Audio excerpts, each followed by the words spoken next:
toddoba boqol oo saacadood qofka inta uu haysto intay la eg tahay ayay waxay la ekaan doontaa saameynta ay ku leedahay mustaqbalkiisa. daqiiqadan la ogeyn laakiin waa soo dhacaysaa waqtiga aad soo dhacaysaa la ogeyn. Aabbahay Ilaahay u naxariistay wuxuu igu duceyn jiray mar walba, aabow ilaahay dad iyo diin iyo deeqa ku siiyo. Waxaa dhihi jiray aabow dadka waa dhib badan yihiin, dadka macruurtii waxaa ka wadaa kuwaan dadka qofkay dhisayaan, qofka dhib ahaan dhisayaan, qofka dhaqan ahaan dhisayaan, qofka hadal ahaan dhisayaan. Qof wuxuu noqonaa aruursan oo very organized ah markuu qodobadana qodobka koowaad hataa ka soo boodid professionally development ma noqonaysid qof yacni horumarsan ma noqonaysid. السلام عليكم ورحمة الله تعالى وبركاته. كسر هذا قناة يوسف رومان. حمانت ربنا إن يسوق بينه مقال كم إذا مقالة تحنا وحكي عن كسوق بين ربنا. مقال كم وحنقول لنا بوجا عنك أو قري ستيفن باليب أو كهلا the daily of a CEO وكهلا دونا صدق نسيت حد حير إنه ليش يجي نعطيك سامن تقوله. ما أنتوا حرمنا إن هل كان كفلان قينه كفاق إنه بوجا عتب كيس كواد أما حير كيس كواد حير كيس كواد حكاه 5 pockets oo ugu muhiimsan nolosha qofka inuu sameeyo ay tahay. Inta u galin horta buugga gudihiisa u galin horta Steve maxaa ka naqaan cadaqad ku dhawahay barnaamijkan. Buugga maanta rabno inaan faaqidno waa The Diary of a CEO. Buuggan waxaa qoray qoraa caan ah. Steve Bartlett wuxuu ahaa nin ku dhashay qaaradda Afrika, gaar ahaan waddanka Botswana ku dhashay. wuxuu ku soo koray United Kingdom yaraantiisii. wuxuu ku guuldareystay waxbarashadiisii jaamacadeed, isagoo kadibna u dhaqaaqay inuu ganacsi iyo uu abuuro, isagoo noqday multi-millionaire isagoo aad u daayar. sidoo kale wuxuu sameeyey The Diary of a CEO podcast, kaasoo oo ah sababta buuggan uu qoray. wuxuu wareystay hogaamiyayaal adduunka aad caan uga ah. sidoo kale wuxuu wareystay dad saameyn ku leh bulshada. sidoo kale wuxuu wareystay ganacsadayaal. 700 oo saacadood oo interview ah. 700 oo saacadood interview uu sameeyey ayaa waxay keentay in buuggan The Diary of CEO uu ku soo koobo 33 sharci oo ku saabsan ganacsiga iyo nolosha. وانا بوق أكهلنا مانتا. أبوق مانتا أعرف إنها شرعي وهري فاقدنا إن شاء الله. بوقان قف والبو أيو أنفعيا كلمة جناح سد وهو أنفعي دونا قف والبو أو ربو نفس هانتيس إنه هالمريو إنه كارير بات كيسة وآد وحجيو سلام كان سوءها للمستقبل وآد وحوجن مستقبل المرسل. marka haddii aan Stephen wax badan ka baranay buuggan aan ka hadlayno The Diary of a CEO waxaan rabnaa inaan fiirino qodobkiisa koowaad sharciga koowaad oo buug ku soo qaadanayo 33 xeer ayuu sameeyay oo buug uga hadlayo. marka xeerkiisa koowaad aan rabnaa muuqaalkan sida hordhaca ku maqasheen inaan uga hadalno. qodobka koowaad wuxuu leeyahay buuxinta 5 pocket uu sameeyay isaga uu leeyahay in the right order u sameeyaa sida isku xogaan loo sameeyo oo ay jaranjar qofka anfacaysa inuu si sax ah u sameeyo. marka in qodobkiisa koowaad markuu ku leeyahay sharcigu ka hadlaya 5 qaanad uu sameeyay ama 5 pocket uu sameeyay kiisa koowaad maxay tahay maxayna muhiim u leedahay ka dhalinyar ahaan ama qof kasto nolosha ku jiro qaybaha kala duwan.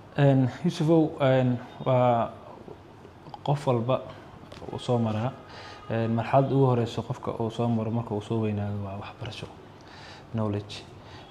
knowledge-kana waa wax essential ah ama aad muhiim ah qofka inuu soo maro haday noqoto waxbarashadii iskuulaadka ama jaamacadaha. waxbarashada kale oo isaga oo ku soo daray waa mid ah qofka inuu wax akhriyo. wax akhrinteeda waa qayb aqoonta ka mid ah. sidoo kale dadka wax daraaseeyo ama research-yada sameeyo even experience-ga qofka uu leeyahay waa qayb aqoonta aad muhiim u ah. aqoontaas qofka waa bucket-ka ama baaldi wix loo yaqaan af Soomaaliga oo muhiim qofka inuu buuxiyo. qofkaas aqoonta in la eg inta uu haysto su'aalahan aqoonta qofka inta uu haysto intay la eg tahay ayay waxay la ekaan doontaa saameynta ay ku leedahay mustaqbalkiisa haddii aqoontiisa aad ay u badan tahay qofkaas waxaa hubaa leh in mustaqbalkiisana aad u horumari doono qofkaas waa intuu la egyahay baaldiga uu buuxsado ama xogta uu ku buuxsado ama aqoonta waxbarashada uu ku buuxsado intee la eg tahay marka ka waran ma kula hayd in aqoonta saas muhiim ay u tahay markii loo eego nolosha qofka bini'aadamka horta Cabdiqaadir waa maasan marka aad Soomaaliya ama ka dhalinyar ahaan barihii ugu dambeysay waxaa u malaysaa in aska indhatireen formal educationka ama dadka aad u naceen iskuulaadka iyo jaamacadaha ayagu u aaneynaya dadka aragtidan qaba wuxuu u aaneynayaan maadaama ay dhalinyaradii noqonayaan dad shaqo la'aan baarlamanka ah taas waxay keentay in ay ka gudbaan formal education kalan oo arkaan nonsense wax micno lahayn laakiin quraan wuxuu ku doodaa oo leeyahay aqoonta haddaa ka boodid yani xeerarkan kan dhan oo afarta kale oo sheegi rabo oo ama shantan bucket kale oo geli rabo micno inaysan ku fadhin yani haddii qeybaha kale haysid aqoon ay kaa maqan tahay wax aa haysid wax ka jira ma laha haddii aqoon haysidina waxaa haysaa tiirka ama as-aaska ama seeska guriga haysataa aqoontana saasay muhiim ugu tahay ani ahaan aragtidiisa qoraagaa la qaba oo ah inay tahay aqoonta waxaan laga boodi karin maxaa ku taadiga dad waxaa jira Yuusufow inta badan ka booda aqoonta ayaga qofka uu raadinayo shaqo oo markaas uu arko inuu mushaar fiican uu ka helayo ama fame inuu qofka uu aan u noqdo oo sumcad u raadiyo saasay tahay waxyaabaha short term decisionka loo yaqaano ama wax yar oo go'aano yarka uu raadinayo ama intaas yartaa oo ku helayo qanaacsananta uu ku helayo waxay aad u saameynaysaa dib u dhac ku keenay qofkan noloshiisa dambe waan tamaantan haysato oo aragtay qof aan aqoon lahayn oo boos weyn ku joogo oo lacag fiican shaqeeyo dadkii aqoon laakiin haddana aan wax badan ku dhex jirin si saxda ah la dareemayo qofkaas baaldigiisii koowaad uma buuxo sahay fiican ma haysto qofkaas waxaan rajeynaa qodobkaas intii la rabay aad taabanay inta kale buuga ugu tageysaan oo qoraaga qoray Steven xeerka labaad asiga laftiisa waa mid ka mid ah xeerarka ugu muhiimsan oo qoraaga soo qaatay muxuuna leeyahay qodobkaas xeerka labaad ama bucketka labaad oo qofka uu yahay in uu buuxsado baaldigiisa inta noloshiisa uu ku jiro safarkiisa waa the skill waxbarashadii knowledge-ki aan ka soo hadalnay markii la dhaqan geliyo waxay noqonaysaa xirfad skill oo lagu shaqeeyo waxaa la sheegaa labada bucket oo ugu horeeyo oo ah the knowledge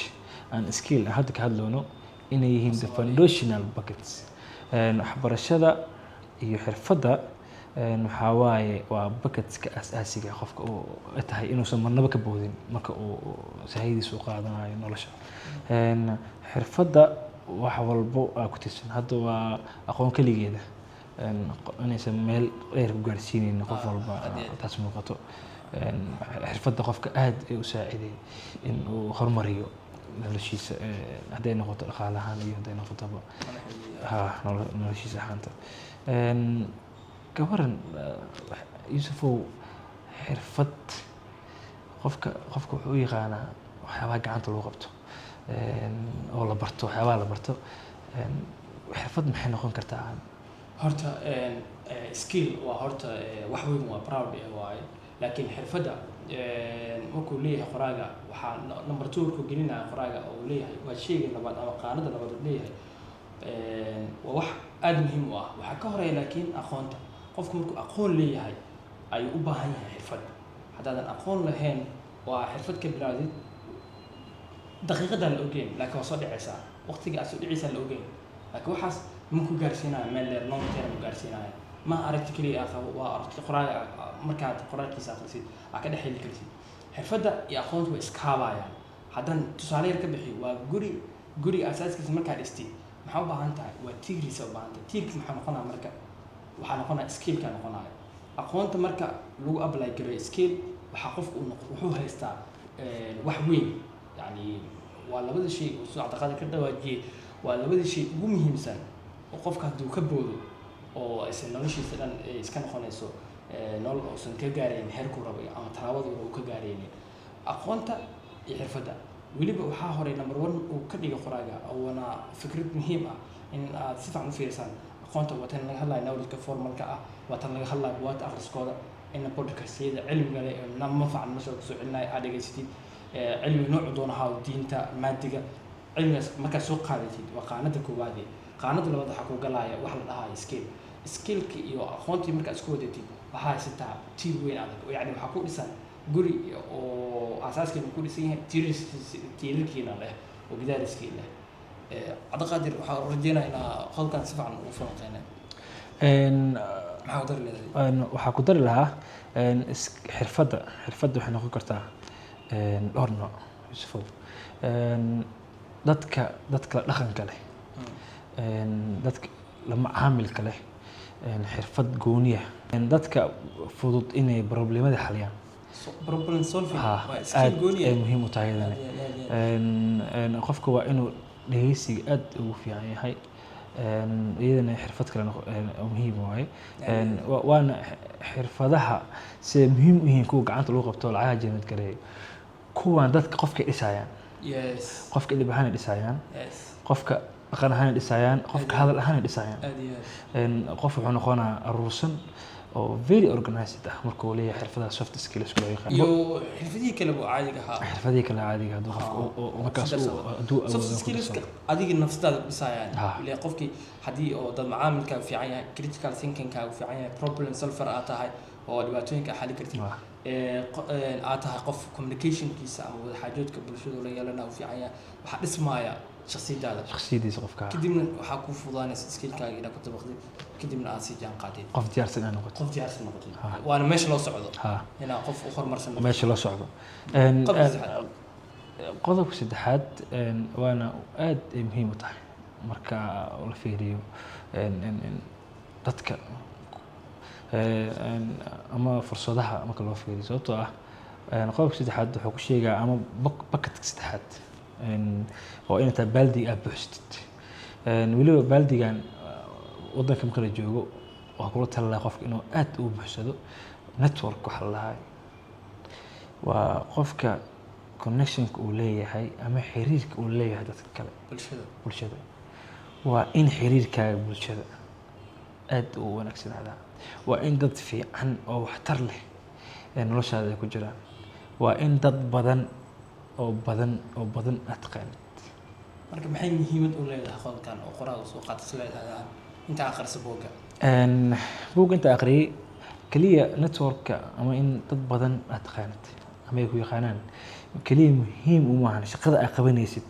ama waxa offer gareynaysid inay ka faa'iidaystaan laakiin waxay muhiim u leedahay adi shakhsi ahaantaada in aad ay ku saacidayso qof dad yaqaano qof la yaqaano oo la ixtiraamayo oo muxtarima oo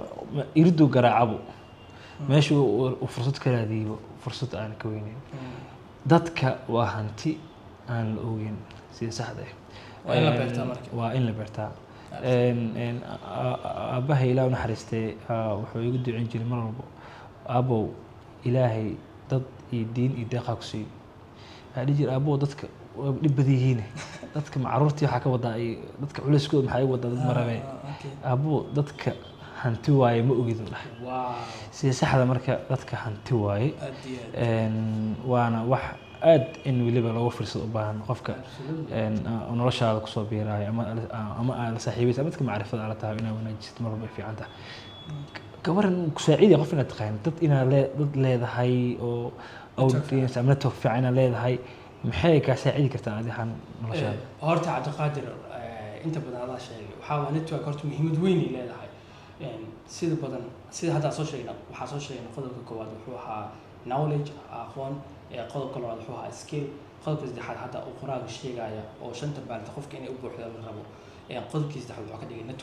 network ama connection inaan leedahay xiriir dadweynaha inaan la leedahay bulshada la leedahay muhiimad gaar ay leedahay sababtoo ah waxaa leedahay aqoon waxaa leedahay xirfadaas iyo aqoontaas maaha wax ma ku anfacayaan haddii aysan dad jirin adduunkan wax dadku isku nool yihiin oo isku baahan yihiin marka waa inaad la raadsataa xirfadaadii iyo aqoontaadii ciddii u baahnayd see ku imaanaysaa marka waa in horta marka koowaad oo aad dhisaysid aqoontaada knowledge ha ahaato ama skill ha ahaato waa in marka koowaad ay jirta maxaa la dhahaye jamhuur aad ku dhex jirtid yani bulsho aad ku dhex jirtid bulshadaas oo marka koowaad aqoon ahaan ay kor ku qaadaysaa marka labaad ku qaadaysaa xirfad ahaan inaad xirfadaad korato marka saddexaad oo meesha afraad oo la socda waxay kor u qaadaysaa sidii aad ku heli lahayd fursad shaqo ku heli lahayd iskaykaagii dad kaaga iibsada ama ka faa'iidaysta fursad noqdo aqoonta haysid dad u bandhigtid dad u faa'iidaysid marka qofkii u baahnaa helaysaa marka dadka maxay ka saacidayaan waa labo in aqoontaada iyo aqligaaga kor u qaadaan mid labaadna fursad inay ka hesho adigii kaaga imaado oo mid dhaqaale mid bulsho mid wax kasta kaaga imaado ama mid emotional hataa dadka oo u baahan tahay in qofka uu qof dhiirigeliya qof aad la saaxiibtid dad aad ku farxid inay qofku u leeyahay isla nafsiid ahaan u fiican tahay marka laga imaado xagga shaqada iyo maxaa lahaay fursadooyinka kale marka qodobkan oo saddexaad network waa muhiim weliba markaa Soomaali joogno waa Sacad Qadar sheegay aad muhiim u tahay sababtoo ah without people oo maleynaa in fursado fara badan qofku uu heli karo inkastoo oo fursadaha markasta horta ilaahay gacantiisa ku jiraan laakiin haddana waxaa hela qofku u diyaarsan fursadaha haddaa marka networkaaga diyaarisid skillkaaga diyaarisid knowledge-kaaga hor u diyaarsanaa waxaa nasiib u leedahay ama u dhowdahay inaad gaartid maxaa la lahaay hadafka u socotay oo ah inaad ka saar gaartid dreamka noloshaada yani riyooyinka noloshaada hay qodobka hadda qodobka kulli qodobkaas network qofku wuxuu u baahan yahay inuu aad ugu fiirsado marka qaar ay ku saameynaa dadka kugu hareeraysan ama environment-iga aad ay ku saameynaa waa inaad ka fiirsataa weliba cidda la saaxiibis adoo ka faa'iidaysanaysid dadkaas bulshada haddana waa inaad ka fiirsataa dadka lagu arkaayo dadka aad la macaamilaysid dadka aad dhex fadhisid iga yaabiya wuxuu ahaa markii aad la fadhiisatid waana xadiiska nabiga sallallahu alayhi wasallam in la fadhiisatid dadka xun iyo dadka wanaagsanba dadka xun waxay ku jiidayaan xumaanta ku jiidayaan inaad fikirtid aad kaaga hor istaagayaan halka dadka wanaagsan ay ku jiidayaan wanaagga iyo horumarka inta badan way fiican tahay dadka weliba nolosha oo horumarka sameeyay dadka dadaalayaan dadka aad aragtid in adiga wax ay ku dheeriyiin in la fadhiisatid oo aad la saaxiibtid oo maxaa la lahaay macaamilkaaga u wanaagsanaado kullama macaamilkaaga u wanaagsanaado oo xiriirka rabbiga u wanaagsan yahay dadka ayaa ku jeclaanaya dadka ayaa ku jeclaanaya marka laga yimaado Yuusufow qodob afraad jiro oo isna muhiim ah oo qof rabo in bucketkaas sidoo kale oo buuxsado inta noloshiisa oo saayida ku jiro waxaa loo yaqaanaa resource-ka waa khayraad Soomaaliga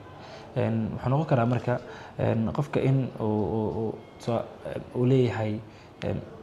dakhli inuu leeyahay qofka inuu saving leeyahay qofka inuu hanti kale uu leeyahay qofka inuu fursado u haysto aad muhiim u tahay sababtoo ah haddii aadoo aqoonti leh xirfadin leh dadkina taqaanid haddana waa fursadii laga faa'iideysan lahaa iyo income kaaga imaanaya skillkaas networkaas income kaaga imaanaya even waxaa kaaga imaanaya maalgelin fanna kaaga imaanaya fankaas waa qaybta resource-ka aad buuxsan lahayd resource ma buuxsan kartid ama income ma samayn kartid adoo network iyo skill iyo aqoonta soo marin adoo aqoonta soo buuxsanin skillkana xirfadana soo helin dadkina aa abuuranin qof samayn karo ma lahan inuu sayfan samaysto resource-ka waxaa lahay dhowr ilaa dhowr u noqon karaa waxay ku xiran tahay qof walba iyo environment uu joogo Yuusufow baaldiga afraad resource-ka isagana muhiim inuu yahay waa la dareensantaa saa filahay aad iyo aad horta qoraal qaybta afraad uu geliyay resource-ka waa horta qofka inuu income sameeyo ama dakhli u soo xaroodo ama dhaqaale u sameeyo waa wax muhiim ah nolosha sideeda banaan dhaqaale kama fursanayso waxa ugu muhiimsan oo qofka inuu raadiyay ay tahay qaab kasta ku raadi karo oo wanaagsan oo xalaal ah ka muslim ahaan markaana dhaqaalaha marka wuxuu ka soo galaa marka resource-ka qodobkan wuxuu soo galaa outcome-ka yani maxsuulkii ka soo baxay muxuu ka soo baxay maxsuulka labadii hore u sheegnay oo ah skill iyo knowledge qodobkooda oo ahaa aqoon iyo qodobka labaad oo ahaa xirfad markaa heshay waxay dhalayaan qodob saddexaad oo ah resource waxay dhalayaan qodobka saddexaad oo ah network yani inaad connection samaysa imaanayso waxa imaanayso inaad samaysid maxaa la dhahaay bulsho iyo inaad dad wax u baahan inaad heshid kadib waxaa imaanaya qodobka afraad oo ah inaad wixii dakhli ah ka samaysid aqoontii iyo xirfadii aad lahayd iyo lagu daray networkii aad lahayd waxaa meeshaas ka imaanaya wax loo yaqaano resource inay dakhli kaa soo xaroodo marka dakhligaas wuxuu noqonaa wax noloshaadana anfacaya horumarkaagana ka qayb qaadanaya waana wuxuuna soo galaa saa hor u sheegaba marxaladda koowaad markaad soo samaysid marxaladda labaad samaysid marxaladdii saddexaad aad kasoo gudubtid marxaladda afraad oo imaanaa qodobadana qodobka koowaad xataa kasoo boodid professionally development ma noqonaysid qof yacni horumarsan ma noqonaysid oo wax laisku raacay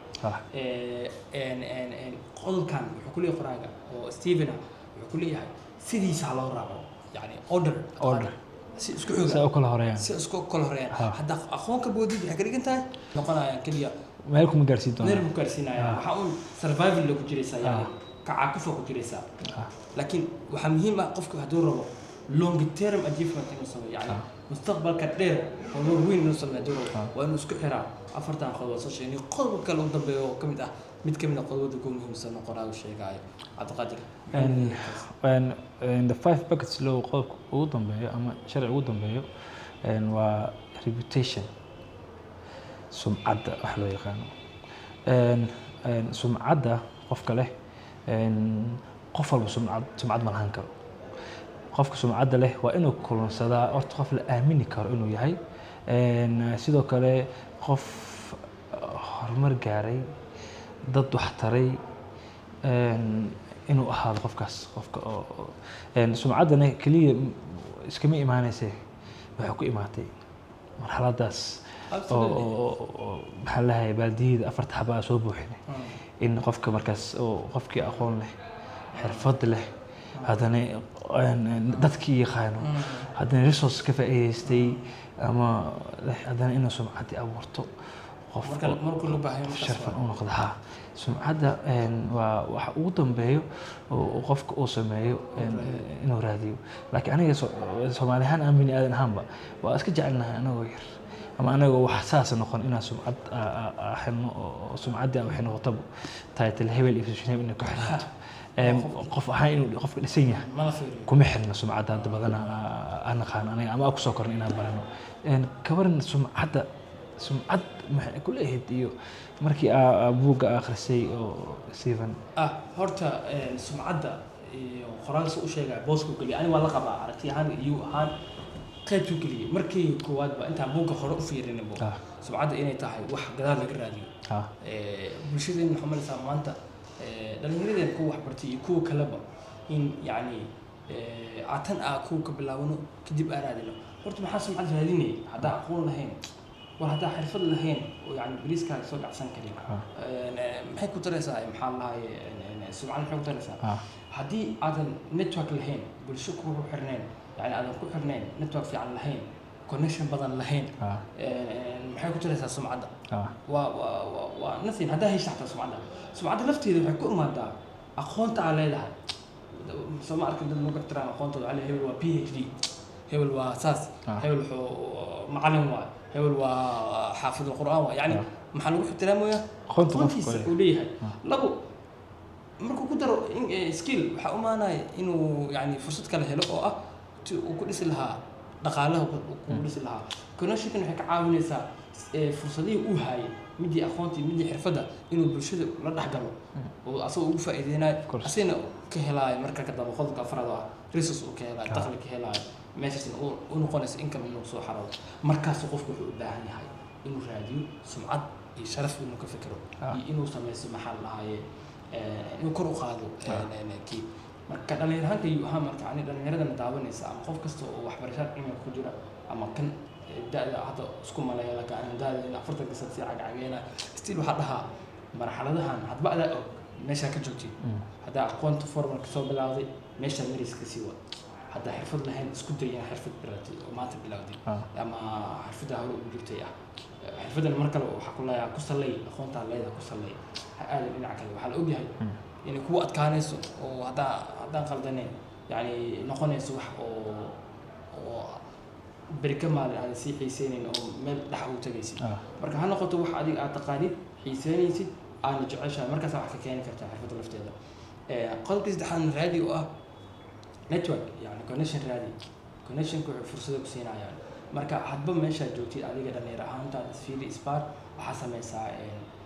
maxaa xaggee mustabahay jooga anaga lafteena manihin khubaro manihin diin dad hadda stepskan dhex ka maraan anaga lafteena dhalinyarada kiyu ahaan iyo kacadaqaadir ahaanba nolosha dhex ordoonaa laakiin waxaa og tahay marka buga oo kale akhrisid maskaxdaa wax badan ku siinaysaa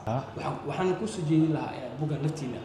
fiirisaan oo akhrisaan isha marisaan waa bug aad u anfacaya qof kasta marka qodobada iskugu xiijinaya iskugu xijiya haddaa awal u samayn jirtay brilliant qof fiican aad tahay waa naga horeysaa haddii iminka aad kusoo baraarugtayna oo anaga oo dadkii yani bugan ka faa'iidaysay markay aqreen kadib soo baraaruga aad tahayna still ma xumin meeshaa joogtina ka bilaaw heerkaa maris isfiiri jaranjarooyinka le raac أعتقد إنه حقدر يسمى مركب فريت هذا إن سمعة ساكو جرناها يوسف سمعة ووحلة كسبة بورتا إن يوسف سمعة ووحلة كسبة ضوعي إن كسب الشيء وبهانته لسه ما حلو سمعة قفوا إنه كسب ذا إن قفوا إنه أقلمه الاحترام وإنه قفزك كسب إن يوسفو سمعة ما كإماته قفك بن آدم كه ذاتك قار أيجو كسبضين هذانا أي حنبليهن أو أد إسكو تواضعيان سمح بين لهن ذاتك نجعلهن أما ذاتك احترامها ذاتك قارني وودرته وحيجي لسا وحلو يخانو إيجو في صوماليان قب qabkaasaa inta badan marka anaga waxaa naga wadaa labada soo sheegnay oo foundational bucketska ahaa qofka inuu aqoon nooc rabta ha noqoto iyo xirfadii inuu qofka uu soo raadiyo oo weliba muhiim ah asaas waa qofka noloshiisa qofka noloshiisa isagoo raadinayo title-kan iyo maxaa lacagtan waxaan raadinayo qofkaas ugu dambeyn haddii uu title-kaas u waayo ma helayo wax uu ku cuskado ama nolosha ma helayo oo wuxuu leeyahay maqaal uu ku soo qoray aad ugu helay wuxuu leeyahay haddii aad tabcato dahab oo dahab aqoonsid waxaa qani tahay dahabkaas inta aad isticmaalaysid dahabkaas intuu la egay qiimihiisa ee la eg tahay qaninimadaada ee la eg tahay laakiin haddii aad tabcatid ama waxbarasho iyo xirfad aad haysatid labadaas your lifetime nolosha intaa noosha qani ahaane qof dhammaystiran aan noqone oo waxyaabahan aan soo sheegay oo inventiska aan saadaalin karin marnaba kaama saameyn doonaan in waxbarashadaada aad ku weysid ama in xirfadaada ku weysid kana dhaxgalay labadaasna waxaa waaye wax gudaha ku jiro xirfadda gudaha ku jirtaa aqoontana gudaha ku jirtaa laakiin gooldiga oo wax gacanta lagu haayo waa weyn kartaa waan heli kartaa waa la sameeyaa taas laakiin waxa tiirka ah asaaska ah maxaa waaye waa waxbarashada iyo xirfadda wuxuu leeyahay marka adaa ku wadatay raan noqe true prosperity in qofka oo ladnaan oo gaaro oo sax ah oo xaqiiqo ah waxay ku xiran tahay what you know and what you can do maxaa taqaanaa iyo maxaa samayn kartaa labadaas haddii aad xoog u saartid Yusufow waxay ka saacidayeen in even waxyaabaha oo anaga asaadaali karin oo qadarta alle ku imaata xataa in ka badbaadid ama aysan ku saameynin ama even haddii xataa ku saameyso xataa short term ay ku saameyso laakiin weli aqoontaada iyo xirfadaada aysan marnaba kaa tirmeynin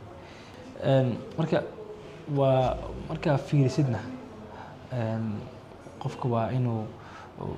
talahaanteyda xoog u saaro waxbarashada midda maadi iyo mid kale oo nolosha iyo xirfadda inuu xoog u saaro kula tali lahaa maadaama kullama bataan ama tusaale ahaan kullama bucketskaas nolosha ama baaldiyadaas nolosha ee aad u yihiin ee aad u buuxaan ee full ay yihiin waa kullama mustaqbalkaaga iyo saameynta uu lahaanayo uu aad u weynaanayo fiiri haddii waxbarasho yar iyo xirfad yar iyo network yar haysatid iyo qof haysto waxbarasho badan network badan xirfad badan resource badan oo u buuxo bucketkiisa uu full u yahay qofkaas waa hubanti in uu maxaa lahay uu ka horumar doono mustaqbalka marka shanta qodob waa fill your buckets in the right order inaa sida u buuxin kartid u faa'iideysan kartid u faa'iideysto waliba markaa dhalinyarada tahay waqti kaa ordaya ma lahan wax badan oo kaa ordaya ma lahan waqti badan haysataa cabdiqaadir horta waxaa joognaa gabagabadii videoga oo dhamaaday waxaana rajeynaa inay dadka wax badan kala dhex bixi doonaan wax unna ka faa'iidi doonaan insha allah waxaa soo hadal qaaday markaa hadlaynay qoraaga qayb uu ku dhahaayo 100 kiilo dahab ah waxay ku hayn kartaa waqti yar kooban ayadana waxay ku xiran tahay waqtiga kaa dhusgarooda laakiin aqoonta iyo marka ka hadlaya xirfadda waxay jirayaan lifetime-kaaga noloshaada dhan ay daba soconaysaa adi ahaan markaa nolosha markaa fiirisid qoraaga hadalkiisa markaa fiirisid iyo nolosheena caadka dhalinyarada iyo soomaalideenaba bulshada markaa fiirisid mis leedahay waxaa muhiim ah number 1 skillkii xirfadda muhiim ah xirfaddii waxaa muhiim ah aqoonta ay ka muhiimsan tahay dahabka ama hantida soo u dhigay qoraaga yuusufow bini aadanka sidiisa banaan wuxuu u samaysan yahay waxaa loo yaqaano oo aad u jecel yahay short term satisfactionka qanaacada degdega qanaacada weliba waqtiga gaaban lagu helo qofka ma rabo in uu tadaalo uu sabro uu isdhiso si u helo wax oo longevity-gooda aad ay u dheer tahay ama wax xili aad u badan oo maxaa lahay oo la noolaan karo qofka bini aadanka marka la weydiiyo wuxuu qaadan lahaa dahabka si fudud dahabka soo qaadan lahaa laakiin meeshan qisada ku jirta waxay tahay yuusufow dahabkaas waa qiimo beeli karaa ugu yaraan waa laga dhici karaa ugu yaraan wuu dhammaan karaa waxaan wax la isticmaalayo lafteeda waxaa soo hoosgalaysaa kaa dhexgalay yani manage u baahan yahay nafsirkeeda inaba aqoon u baahan haddii aqoonta marka ahayn lacagti ma maalin kartaa ugu faa'iideysan maadaama uu soo galayo resource soo galayo laakiin haddii aqoontii ahaynin qaabka loo maareyn lahaa waxay noqonaya si fudud ku dhumin kartaa aad u dayacdid laakiin aqoonta xirfadda weliga intaa nooshaha oo waa ka arki kartaa waalidiinteena iyo dadka professorada ilaahay cimrigooda ha dhaafee ilaa iyo waxbarashada dugsi dhexe ay ku barteen inay weli ka muuqato qof wax bartay iyo qof aan wax baranna waa arki kartaa way kala muuqaal duwan yihiin way kala hadal wanaagsan yihiin way kala macaamil fiican yihiin oo waxbarashada qofka ee toosisa waana muhiim marka loo joogo mugdigina qofka way ka saartaa marka dhalinyarada soomaalida inta badan waa aragtay qofka wuxuu aad isugu howlaa in degdeg uu ku gaaro gul in shaqo isla markii oo aad taatilkeeda uu fiican yahay inuu raadiyo ama mushaarkeeda oo aad xoogan yahay laakiin qofka dhalinyarada ah waxaa taas ugu muhiimsan in ku warta sahaydiisa nolosha oo shanta bakad uu soo buuxsado oo mid walbo weliba sida saxda maahan sida u kala horeeyaan waa sida u kala horeeyaan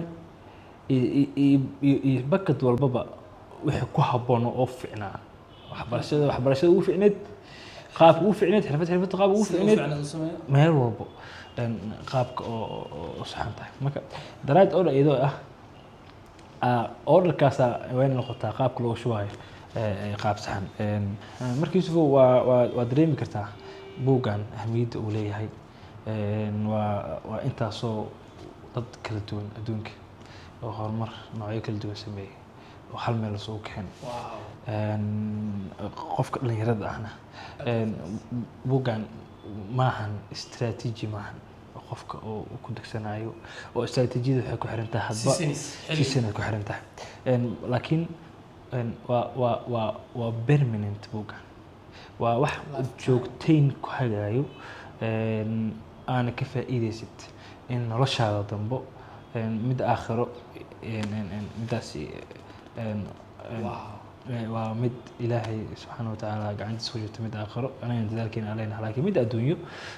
waa mid in long termkaaga aqri aduunba oo ilaa gacantiisa ku jiraan laakiin long termkaaga dadaal u baahan yihiin. Marka waa qofkan inuu keliya ku dabaqo ganacsi iyo ma ahan shirkad iyo abuurayo qof walba buuggan oo anfaca inuu akhristo oo nolosha oo kale xami kale. Cabdiqaadir horta waa mahadsan tahay. Daawadayaal idinkuna aad u mahadsan tihiin hadda halkan soo gaarnay kun iyo kow jeer idinkaga mahadcelinaa muuqaalkan hadda halkan soo gaarteen. Waxaan rajeynayaa inaad la gareysaan muuqaalka subscribe gareysaan kanaalka. Waxaan rajeynayaa muuqaalka inaad wax ka fahanteen kana faa'iidi doontaan. tani muuqaal dambe intaan isku imaanayno waa anigoo ah Yuusuf Maxamed Cabdi iyo anigoo ah Cabdulqaadir Axmed Cusmaan. nala jiro nala joog magacaaga subscribe maxay saliideen